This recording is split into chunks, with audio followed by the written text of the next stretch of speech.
Thank you for listening to Depictions Media Radio.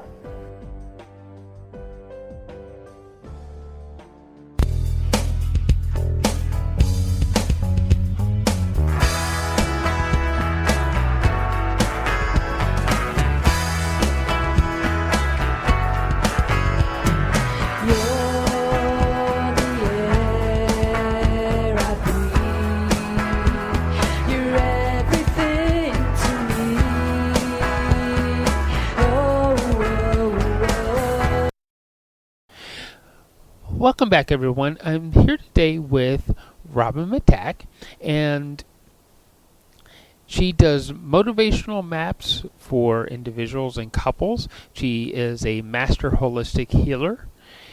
She is a conflict resolution expert, dream coach, accomplished author. I could go on and on about all the things that Robyn actually does for our community and for our world. She's just an all-around wonderful person, and I'm glad that she does exist in my world. So, welcome to the show, Robyn. Thank you for having me. Nice to connect with you again. Yeah. So, I guess the first question that comes to mind is, how did you actually get started helping people? What was the story behind that? Well, one of the big stories, or I would say the biggest one that really shifted my life and how I looked at things to create a life of choice, was the journey through breast cancer. It'll be 21 years ago this year, this October actually. And it was interesting because before the diagnosis, I'd been hearing things in my head about something big in your life is going to change. And then something would happen, and it's like, no, that's not quite it, until that diagnosis. So I was tapping back into that part of myself that knew, and I'd let it go at such a young age because of other things that happened in my life. Trauma had shut down that part. And then dealing with the breast cancer, it was that time of really looking at my life and evaluating how did I get there and what was next in my life. If this is what had brought me there, where I was doing everything for everyone else, but from a place of sacrifice and not taking care of myself first, then I had to shift that if I wanted to be around and to really help others from a place of true service. And so as I dug deep into the feelings and understanding that, yes, all the psychology and things that I did were helpful, it didn't help me with that additional part of connecting with my spirit and really being able to feel and take away some of that numbness and not be afraid of going to it's that, knowing that I could come out the other end. At the beginning, it was like, well, if I go down this rabbit hole, how am I going to come out the other side? And it did happen, and I found a system that I teach now that helped me really connect to spirit. Able to ground myself here so I could take care of myself physically, mentally, emotionally, spiritually, and bring all of this together. And then be of service from a place of help and not taking on others' energy. Yeah. Is that one of the bigger mistakes that people who try to be of service to others in a community that they just forget to take care of themselves and then find themselves in a place where they need to accept help? Well, that often happens, and certainly in our society, women have taken on that role. And, as things shift, we can have that perspective. Problem is that a lot of us take on other people's feelings, and we don't really understand what's mine and what's someone else's. And we can actually get really drained, get sick. And there's an old part in our DNA that remembers that's the way that we feel others. And now we have choices about how to do that in a more safe way with energy shifting, because it's quite insidious. It's like all the helpers out there, it's just part of their practice. But there's a place if it's not conscious about those habits, then that's what happens. It's really drained and burnt out, and we don't really know why. And we're looking for the answers, but most often we're looking externally, and we're not really familiar with going inward and seeing what are the things I need to do to have a set step so I can have that knowing. Right. So yeah, I met you after you did all of that work, um, and one of the reasons why I considered you be such a close friend is because you you help others help not only to help themselves, but you help those who are in service to help other people more effectively with Yeah, some of the tools that you actually have. absolutely. Because if we're not here in our physical body, it's very well for spiritual people. We can kind of go to two extremes. We're so focused on the physical, we forget about the other parts, or we're so into the spiritual, we forget that we have to be here present and in our bodies and take care of our vessel to be able to do that. So it's like learning the physics of energy, because the yang is followed by the yin. We have to have that receptivity and bringing the information and that connection and having expression. And when we're not in harmony with that, that's when we go out of balance, and we're helping from a place of lots of different reasons. Often it can be old patterns from childhood where we think by doing that we will be loved. So if I do this for you, I'll be love that. So it's about relearning what true love and connection is, that bigger part of love that's unconditional. Because so much in our physical world and what we learn in families and society is about that conditional love. I'll do this for you if you do this. Hmm.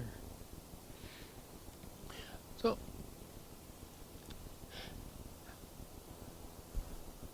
one of the questions I always wanted to ask you because I see you give so much. It's like how does it make you feel when because you're such a giving person? How does it feel when you see that you actually have helped someone and they're they're doing well after they've left you? It feels really gratifying, and one of the things that I think a lot of the helpers, including myself, really have to look at, yes, there's that place of giving back, and we have different motivators. There's 9 motivators, and then the searcher and the spirit, and there's different parts of us that get really fueled by that. And so there's a part that needs to look at that and say, how much is enough? So really feeling that gratitude, that's what really I feel I'm on purpose. I'm contributing and doing all of those things. And as we get our other needs met, then we can move to that self-actualization and help others with that. But we need to take care of those basic things first. So it's wonderful to have that feeling of I'm doing what I'm meant to do. I'm on purpose. I'm fulfilling my service needs. And at the same time, not letting that take over, like how much is enough. And so, yes, there's, besides having that enjoyment, there's a place of learning, again, that harmony, balance, and boundaries of I need to take care of personal things and those needs, and I need that other part where there's that connection.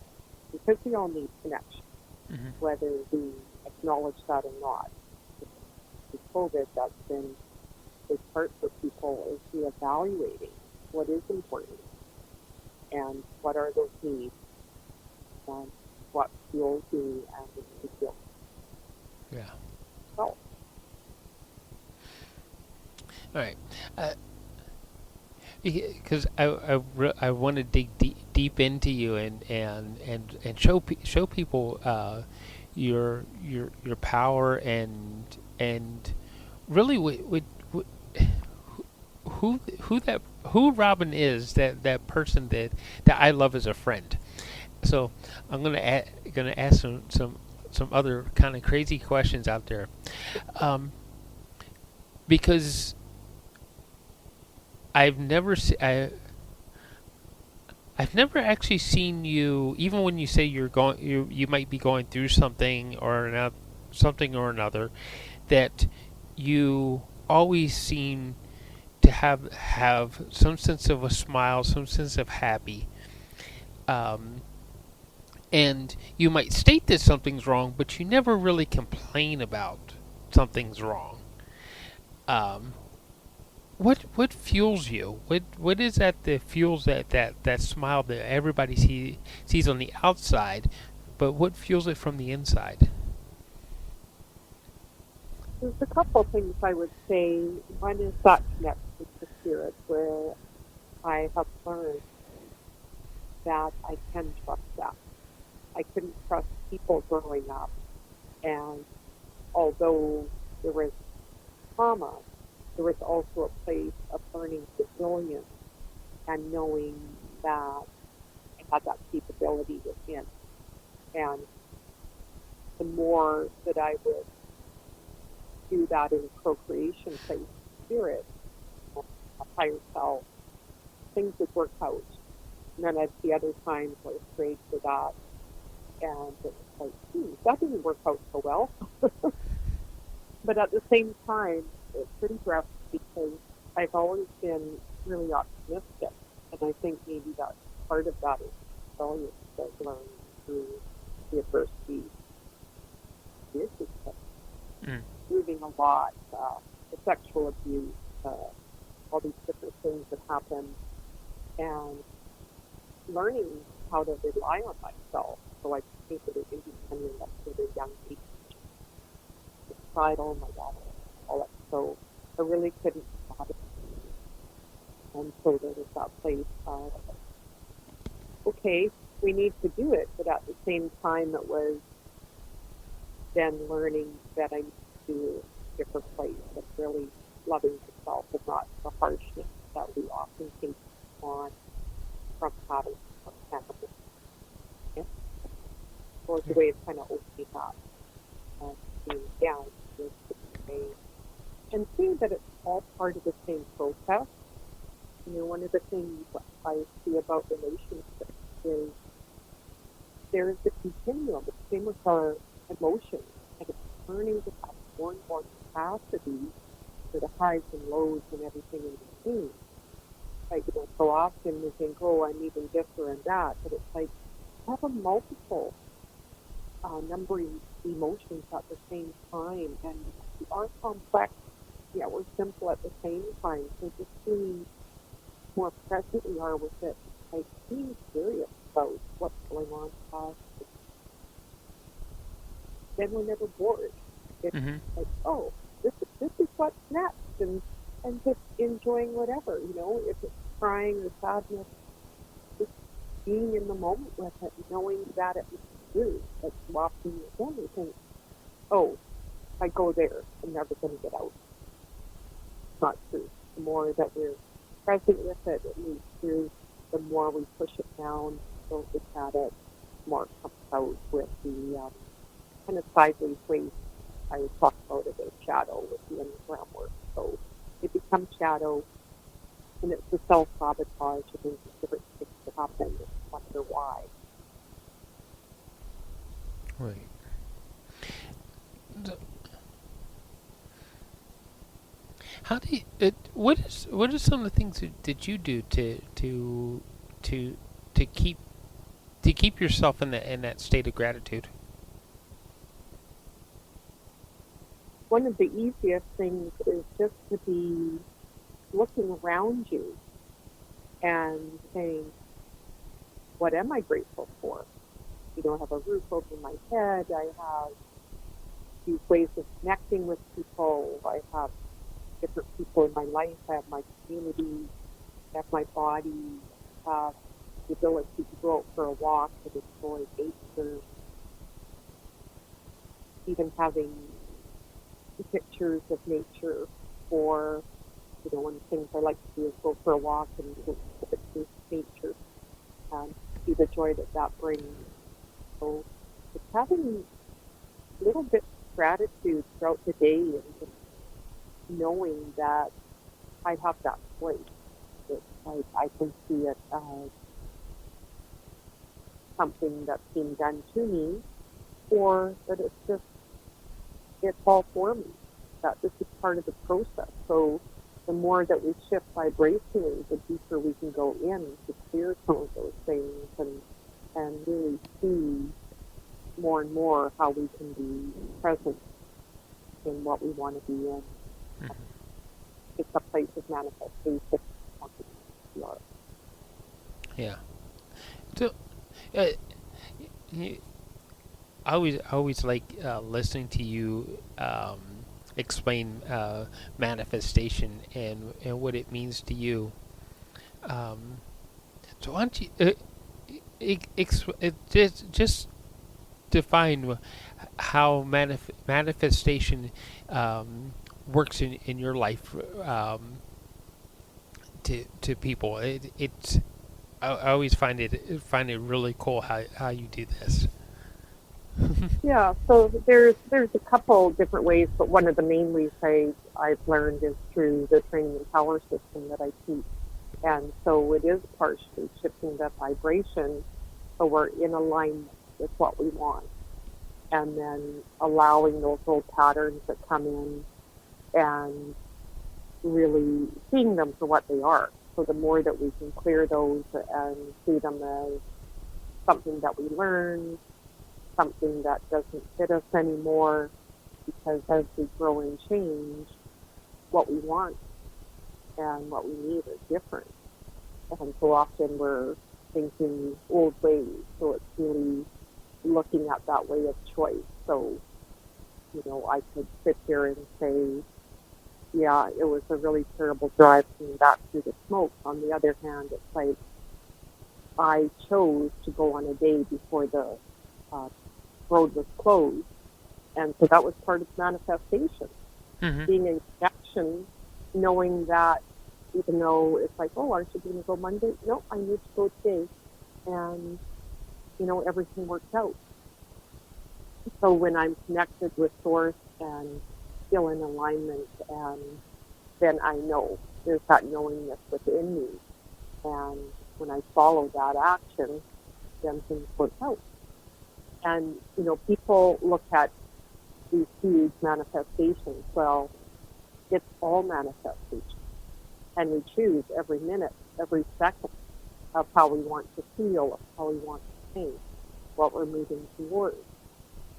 And the more that we are aware of that, connected to it, that's out. Yeah. So, with that, does that mean that if I choose to see things um, in um, how to qualify this? I see things in a beautiful way. That I see the wonderful connections between me to the trees to all of the stars and everything. That I will continue to manifest that sort of things because that's how I'm looking at it. And if I see things as, oh, everything's a problem and everything is stacked against me, if I keep seeing it that way, that's more of what I get. Yeah, because that vibration is what you're sending out. So if I'm sending out that, yep, everything's a challenge, nothing goes my way, then that's what you're going to get. That's what you've asked for. And if we can say, oh, that's just a thought, I can let it go, and I'm going to refocus on the being connected and knowing that everything works together, and Mm. having that place of really connecting to my heart and my body, my mind, just bringing it all together. And it's like, yeah. And knowing that, yes, those thoughts will come in. We all have an inner critic to some degree. So not making ourselves wrong. Yeah, I had that thought, but it's like, okay, I have the thought and then it goes. Then I Yeah. get back to that, just that feeling. Well, you brought up the inner critic, but the inner critic isn't necessarily a good or a bad thing. It's just a thing that if if we look at it, is a thing that keeps us on track, isn't it? Well, it depends on how you work with it, because often the inner critic will um, be a voice from your past that may not serve you any longer.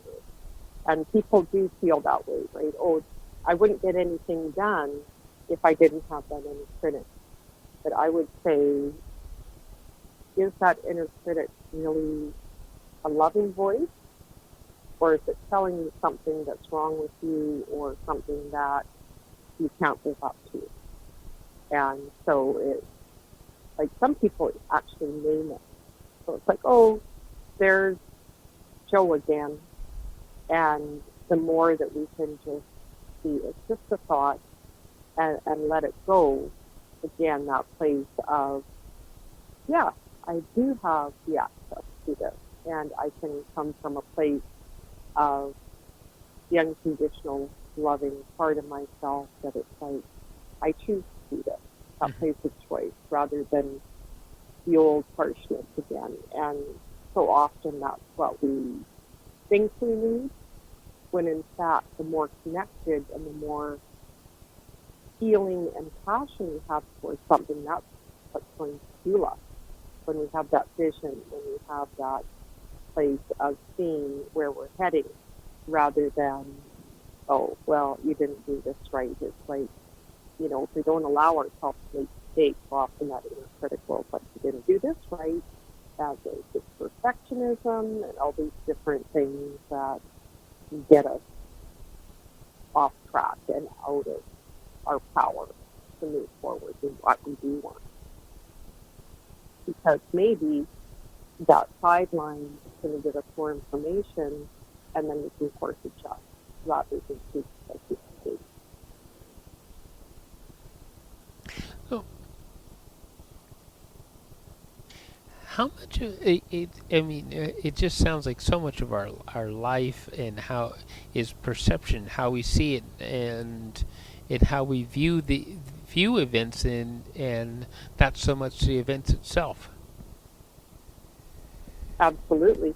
One of the books that I read years ago that I still love is Man's Search for Meaning by Viktor Frankl. And, he was in a concentration camp. And the one thing he said, they control other parts of you, but they can't control the mind. And he would think about, beautiful nature and different things. So if a person in that situation can do it, why can't we, right? We always have that choice and have that way of looking and having that perception. But the problem is often we're kind of, the way I look at it is, we're inside the picture frame or inside the ego structures, whatever it is, and we have these patterns. This is why I love the Enneagram, because then I can see the box I kind of put myself in, and then there's a transformational way I can work with that as that kind of starting point of where I tend to go automatically, and those ego defense mechanisms that were around to help me feel safe, and I don't need them anymore. And so once I can see them, then I can see differently. It's just like everything gets so automatic and to get busy, and it's like taking that time to really connect with ourselves to what's going on Hmm. and see it for what it is. Yeah. You always talk about the enneagram. Um, why don't you explain how that works? So is and works as a tool for you. So the Enneagram is a personality profiling system, and the reason I got involved was because of the motivational map, and I just saw how precise that tool was. And like, okay, it's based on the Enneagram, science directors, and now called hierarchy of needs. And I need to learn more about this. So I've been doing a deep dive on it. And the personal transformation and transformation with others is really incredible because when we can see how our ego keeps us stuck to things and those behaviors, oh, now I can look at that differently and find that transformational path to get beyond that underneath it to see also the beauty of that starting point. Because we have bits of all nine, but we have kind of one starting point that gives us the foundation and then the path and that we can do help us open up to Mm. how that place and really see the beauty and the antithesis so that gift that's possible too. So, it's like funny for me, there's the safety and security, and looked at my life, and I worked for a safety organization for over 30 years. And at the time, I needed that. I wanted the security of there's a job, and I could do different things within the organization. Then as I became more confident in myself, it's like, I don't need this anymore. I don't need that big bureaucracy space without and take that courage at the stand when we're fully more developed as we move up our levels of development, then I really that courage forward and not be afraid and sitting back, not saying anything or having everything to feel safe before I can actually step out and talk to people or do what I want to do in the day. So it's really precise and a system that really allows us to be our full self. And that's why I love the shadow work. So parts that we stuff down. So if I'm not willing to feel jealousy, for example, then it becomes shadow because I don't want to look at it. But for the background, it might be doing things like sabotage places. So if I can bring that out, have a dialogue with it, integrate it, then it's not doing that. See, oh, this is just what happened, and move on. Yeah. No.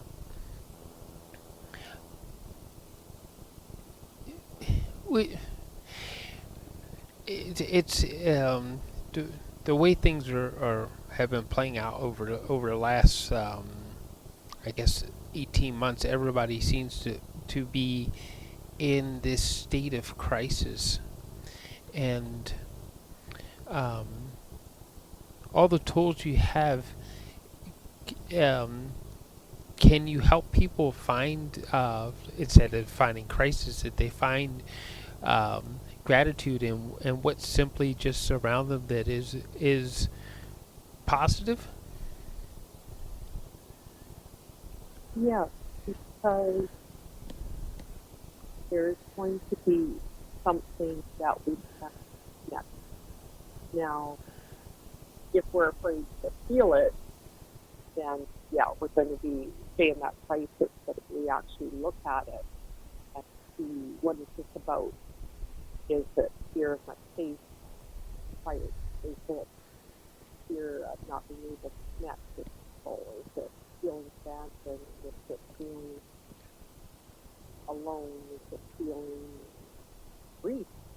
I think we have this whole collective grief that we feel, and even now there's a term for the eco type of grief that's out there, and we feel it, and it's part of our collective, and we feel it individually.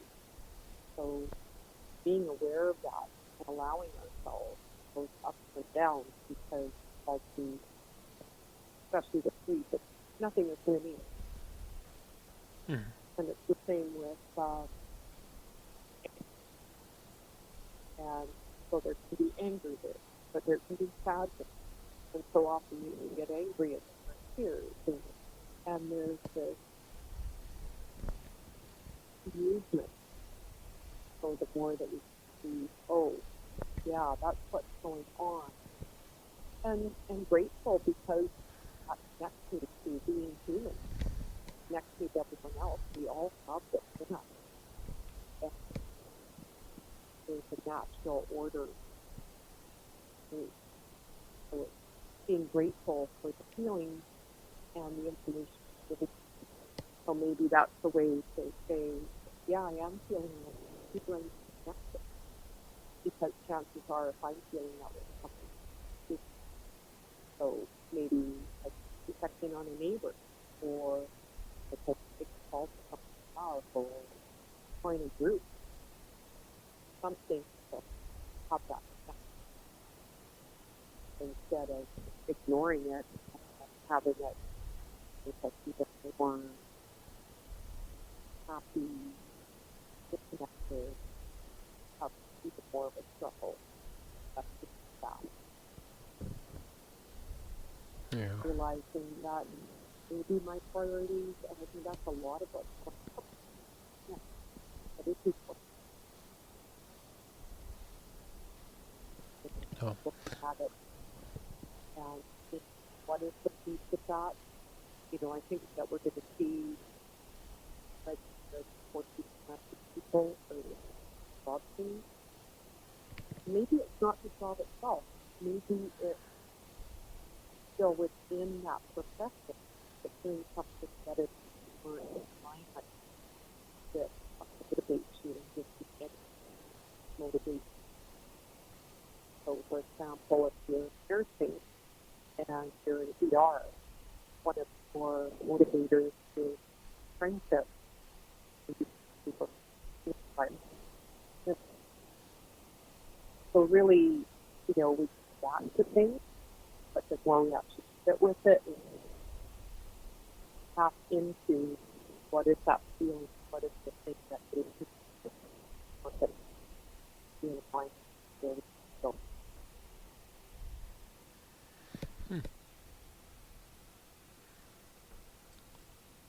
Interesting. Um.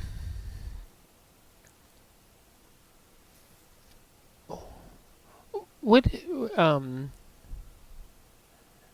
What are some of the things that you think it could be on the other? Because we're going to see find our way through everything until we don't find our way through anything anymore, right?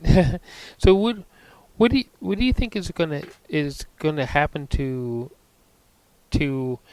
um to our lives at the end of, say, COVID, and when we finally get things settled with climate crisis and all these other issues that that people are talking about? yeah, I think there's often these extremes that people go through where, there's politics, and all sorts of things that goes to the, so we find that middle ground. And it's the same with pain theory. There's the chaos before we get to the other side. And so as we expand a lot of stuff in the physical world, astrology, all these different places that talk about this, and even over the last 10, 15 years, for me to talk about metaphysics, it's kind of the norm of so many people now, where it was like, what are you talking about? You're there. a bit weird. Mhm. But there's more and more of these ideas in our collective consciousness that young people growing up in college, where we do have this collective consciousness, and so more that we shift vibration, allow to shift, then the more that we can together. But there's always these parts in the U.S. where there's a lot of talk about that. It's like, oh, it's so extreme, it's the end of the world, blah blah blah. It's like, but if people say, no, this is what happened. Yeah. So this is extreme. Mhm. So it's the same with us on a personal journey. It becomes tenable that to become about it. I think right, it's like it doesn't have to be like it's not on the edge of cancer. If we can do this before, if we choose to, but I see that shift with people are more like, yeah, let us work together for that. It doesn't have to be the extreme. So many people, well, we don't have social controls and all of this, but we can do it different. We think about it together. It has to be so polarized. That's the problem. Like, coming through that is how we work together. Resolution. Like, Mhm. what are interests? What are positions or actual interests? That, like, we all want a planet to live on. We all want to do work and have relationships that fuel us to happen. So how can we do that? It's not always just kind of get to that hardcore shell of wanting that idea. It's like, okay, I have to you could withdraw or put that wall up because that's space, that's feel, it's like I have to do this for myself. That's not what we do. That's not how we evolve. We Right. do that. We could shift that. So we do. Yeah, it's all up for discussion, right? But it's just making those choices. Right. Yeah. Um. What? Because there's I want to touch on you as a dream coach, but what are some of your big dreams? Just your big dreams for your life. For myself, I really, that place of service is, is helping others see that choice. And now that I've completed my training for the team, just like want to have businesses really understand that they work together. You don't have to compartmentalize our lives to get up. It's just the life helps people really see the full self that they don't see, okay, my relationship with my family is different from my work relationship. This and this and this, right? All these different, almost like silos we talk about in the corporate world. Like, how do you break like that? Mm. Because that's what I see. It's like bringing that love conscious serve each other. That's what Yeah. building the even we're going to live. And a lot of people did that at the beginning of COVID where they just reacted, and now there's some of them knowing we're high spirit really quickly, but sometimes they don't take the response. really what I want. But for me, it's like sitting with it, feeling it, going to places. How does this work with mine? So I like to really allow myself. Yeah, maybe it's like from the other country. So just really be open, like to where that is Right. so interesting. That I did current place like 30, 30 years. One of the things that I see that yeah, it's fine. It's a bit Yeah. So anyway, um, looks like we're starting to run out of time. Um, what what are some of the best ways to get a hold of you so people can work with you? my email is Robyn, ROBYN, at a life of choice.ca. Robyn is .ca. The phone number is 04-644-00.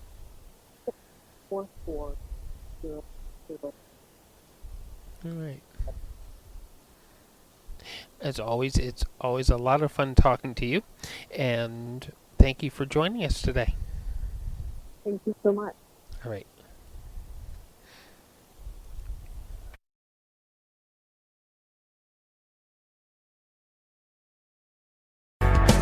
And I looked up at a shooting star, and then I wondered who you are. I just need to know. So I wish upon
This show has been produced by Depictions Media.